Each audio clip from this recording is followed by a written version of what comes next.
The first thing I saw was my own breath fogging the glass. I stood barefoot on smooth black tile surrounded by mirrored walls that went on forever. A hexagonal chamber, sterile and silent. Each panel reflected back a version of me I didn't recognize. One bled from the eyes, one aged into dust. One stared calmly as if it had been waiting for me. I turned to the only door, a seamless chrome slit that hissed open with no sound. Outside, steel walkways spiraled downward through the dark like a nautilus shell. Below, a mechanical thrum, like a heartbeat stitched from machines. A voice came over the intercom. "Welcome back, Dr. Ellery. Sequence restart in T-minus 92 minutes. I had no memory of being here before, but I knew one thing: I had to get out before the sequence restarted. I wasn't alone. 3 others had awoken in adjacent chambers. Maria, weapons tech, skeptical, blunt, sharp-eyed. Isaac, logistics officer, spiritual, quiet, a good man with a limp. Rowan, comms specialist, brilliant but erratic, obsessed with something called refraction protocol. We pieced together only fragments. We were part of a black site experiment called the Aurora Mirror Project, meant to study dimensional layering through reflection, using mirrors to see through time. But something had gone very wrong.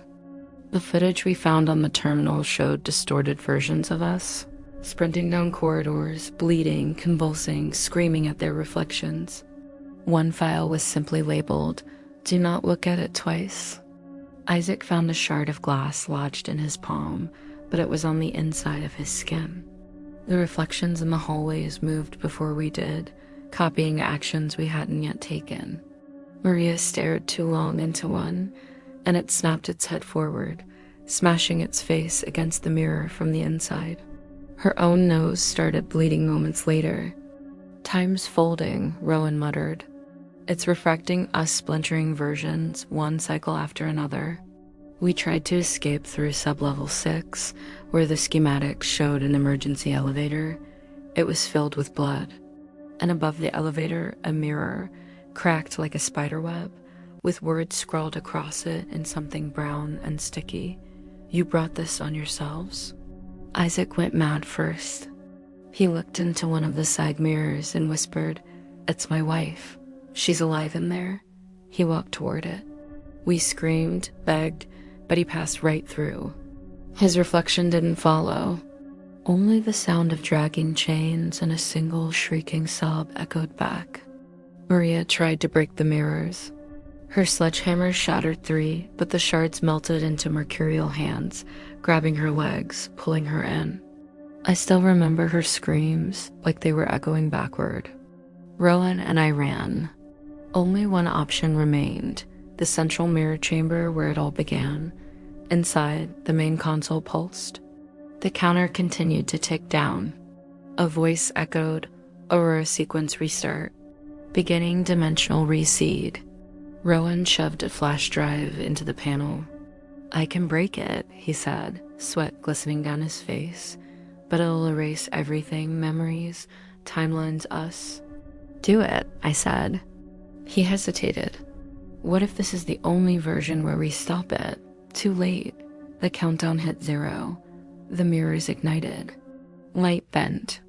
I saw myself watching me, dying, running, pleading again and again and again. And then the first thing I saw was my own breath fogging the glass.